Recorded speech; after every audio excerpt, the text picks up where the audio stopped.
అందరికీ నమస్కారం. నేను మీ కిరా కార్పిని. 2 నెలల నుంచి తప్పించుకొని తిరుగుతున్నటువంటి కాకాని గోవర్ధన్ రెడ్డి చివరికి పోలీసులకి దొరికాడు. అసలు చాలామందికి డౌట్, కాకాని గోవర్ధన్ రెడ్డిని ఎందుకు అరెస్ట్ చేశారు, ఏం కేసులు ఉన్నాయి, ఏమి అభియోగాలు ఉన్నాయి అని కూడా చాలామంది అడుగుతున్నారు. దాంతోపాటు నెల్లూరుకు సంబంధించినటువంటి మాజీ శాసనసభ్యుడు, మాజీ మంత్రి అయినటువంటి అనిల్ కుమార్ యాదవ్ కూడా ప్రెస్ మీట్ పెట్టాడు. ఏం మాట్లాడాడో ఒకసారి చూద్దాం. కొంతమంది క్యారెక్టర్ అసాసినేట్ చేసే విధంగా కూడా కొన్ని వార్తలు రాస్తా ఉన్నారు సోషల్. ఇక్కడ అనిల్ కుమార్ యాదవ్ చెప్తున్నాడు, దెయ్యాలు వేదాలు వదిలించేట్టుగా ఉన్నాయి.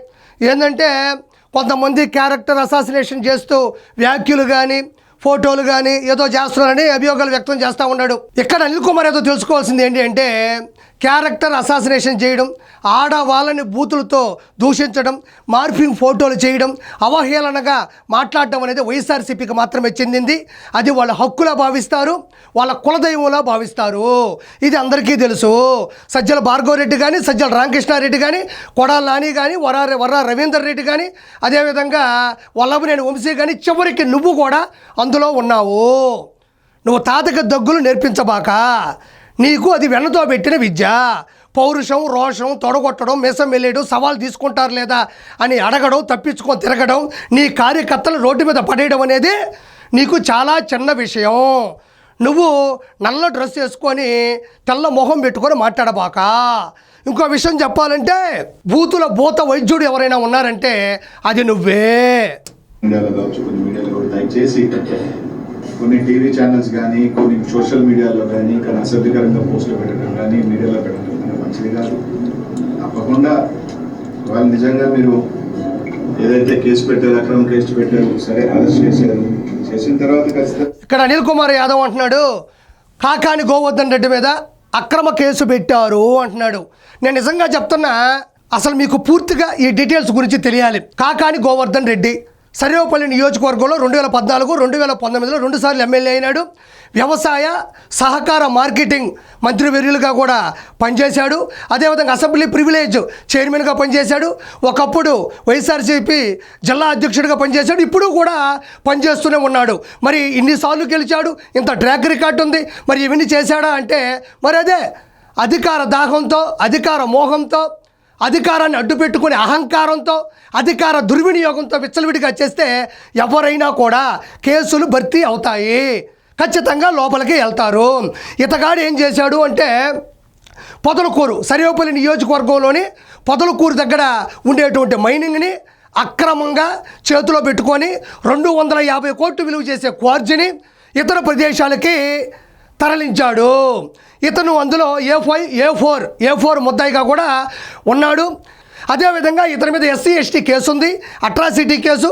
ఎస్సీ ఎస్టీని దూషించాడని, దౌర్జన్యం చేశాడని కూడా కేసు నమోదై ఉంది. ఇతను ఇవే కాదు, చాలా భూదందాలు, భూ అక్రమాలు, అక్రమ కట్టడాలు, అదేవిధంగా మైన్స్ ఒకటి కాదు, సెటిల్మెంట్లు అన్నీ కూడా విచ్చలవిడిగా చేశాడు. అన్నీ కూడా ప్రూఫ్లతో సహా పోలీసు వాళ్ళు కూడా కోర్టుకు సబ్మిట్ చేయడం జరిగింది.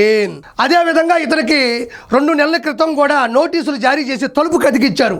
అయితే కాకాని గోవర్ధన్ రెడ్డి నోటీసులు తలుపు కంటించినప్పటి నుంచి కూడా తప్పించుకొని తిరుగుతున్నాడు. ఆడా అని దొరకపోతే అదేమి మన సర్వేపల్లి ప్రజలు కాదు కదా అమాయకంగా వదిలేయడానికి పోలీసులు వాళ్ళు ఎక్కడున్నారని కరెక్ట్గా పట్టుకున్నారు. కట్ చేస్తే మనోడు బెంగళూరులో ఒక ఫామ్ హౌస్లో చక్కగా చక్కటి చిరునవ్వుతో ఒంగోబడి మసాజ్ చేయించుకుంటూ డ్యాన్సులు వేస్తున్నాడు. ఎలా చేయించుకుంటున్నాడంటే, తమ్ముడు ఒకసారి ఇట్రా గో ఇలా వంగి మంచి అరిటాకు, పచ్చని అరిటాకు ఎట్టేసి నూనె వెచ్చని ఆయిల్, మంచి నూనె ఇక్కడేసి ఇగో ఇట్ట. ఎందుకంటే అలసిపోయాడు, ఎందుకంటే నోట్ల కట్టలు లెక్కబెట్టి నోరెలిసిపోయింది. తర్వాత దస్తావేజులు రాయించుకొని సంతకాలు పెట్టి చేతులు అలిసిపోయినాయి. ఓవరాల్గా డబ్బులు సంపాదించి గురువుగారు అలిసిపోయి ఆ ఫామ్ హౌస్లో కూర్చొని అరిటాకు మీద ఆయిల్ వేయించుకొని నోట్లో ఏమో అరటిపండు పెట్టుకొని ఇదిగో ఇటు కొడుచుకుంటా ఉన్నాడు. పోలీసులు వచ్చిన తర్వాత ఇలా తట్టారు. సార్ అన్నాడు, నీకు ఈ కొట్టుడు సరిపోదు, నీకు ఇంకో కొట్టుడు ఉంది, నువ్వు రా అన్నారు. సార్ మసాజ్ మధ్యలో వదిలేయకూడదు సార్, తప్పు అన్నాడు. మసాజ్ కాదు, నిన్ను తీసుకెళ్ళి లోపలేస్తే ప్రపంచానికి సరికొత్త మెసేజ్ ఇవ్వచ్చు అన్నాడు. పట్టుకొని ఈడ్చుకొని లోపల పోయారు. ఇవి 1-2 కేసులు కాదు, రకరకాల కేసులు అతని మీద ఉన్నాయి. వేల కోట్ల రూపాయలని అతను దాచుకోవడం జరిగింది. ఇది ఒక ఎత్తు. ఇంకొన్ని విషయాలు చెప్తాను, అవి ఎవరికీ కూడా తెలియదు, నేనే చెప్తున్నా మొదటిసారి. అయితే పొదలకూరులో ఎస్ఐ రహీం రెడ్డి అనే వ్యక్తి, ఇతను మంత్రిగా సభ్యుడిగా పనిచేస్తున్నప్పుడు 2010 నుంచి 2024 మధ్యలో కూడా పొదలకూరు ఎస్ఐగా పనిచేస్తున్నప్పుడు ఇతను అండతో, ఇతను దీవెనలతో, ఇతను ఆశీస్సులతో కోట్ల రూపాయలు సెటిల్మెంట్లు, వెంచర్లు, కన్స్ట్రక్షన్ బిల్డింగ్లు సేల్ చేయడం, రియల్ ఎస్టేటు 1-2 కాదు.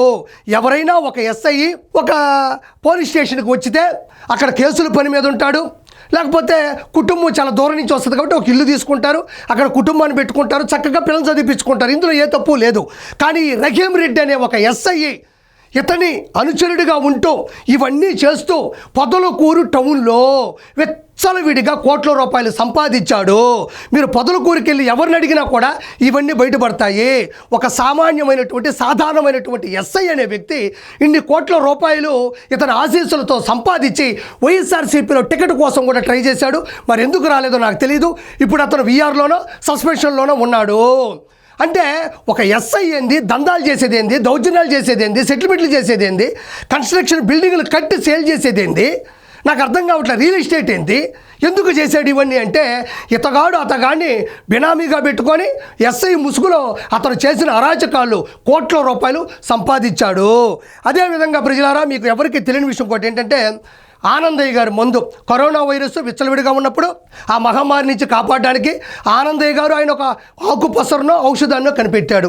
అది జనాల్లోకి విచ్చలవిడిగా వెళ్ళింది, విస్తృతంగా దాన్ని నమ్మారు. జనాలు కూడా అతను ఒక దేవుళ్ళ భావించారు. అదేవిధంగా కూడా దానికి కోర్టు కూడా తీర్పిచ్చింది, మనం ఖచ్చితంగా దాన్ని వాడచ్చు, దానివల్ల సైడ్ ఎఫెక్ట్ అయితే లేదు, బట్ ఇప్పుడు చేసేదేమీ లేదు, 100% దాన్ని వినియోగించుకోండి అన్నాడు.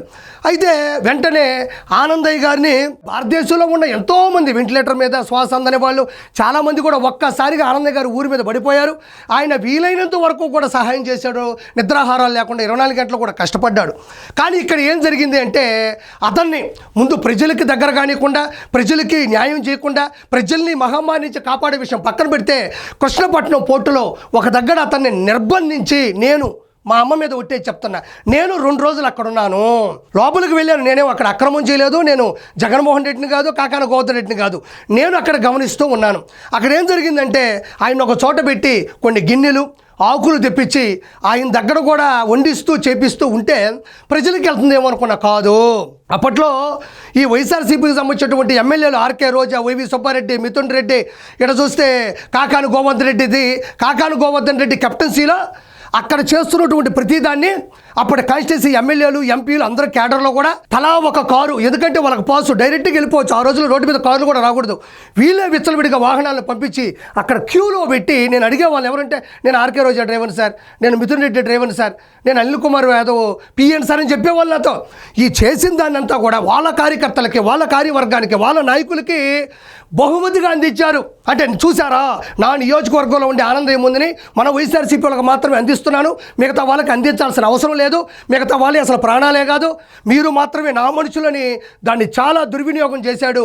ఆనందయ్య గారిని నిర్బంధించాడు. ఇది వాస్తవమైన మాట. అంటే భారతదేశానికి సహాయం చేసినటువంటి వ్యక్తిని ఆ రోజుట్లో అతను నిర్బంధించి అతన్ని ఎటు కానికుండా పోయాడు. అదేవిధంగా ఒక ఎస్ఐ అడ్డు పెట్టుకొని కూడా నీచమైన కార్యక్రమాలు చేశాడు. కాబట్టి 100% అనిల్ కుమార్ యాదవ్, 1% కాదు, 100% నువ్వు కూడా జైల్లోకి వెళ్ళబోతా ఉన్నావు. నువ్వు ఈరోజు వచ్చేసి పత్తిత్తు కబుర్లు చెప్పమాకు. 100% ప్రతి ఒక్కరూ తప్పు చేసినోడు చట్టం నుంచి తప్పించుకోలేరు. Thank you so much.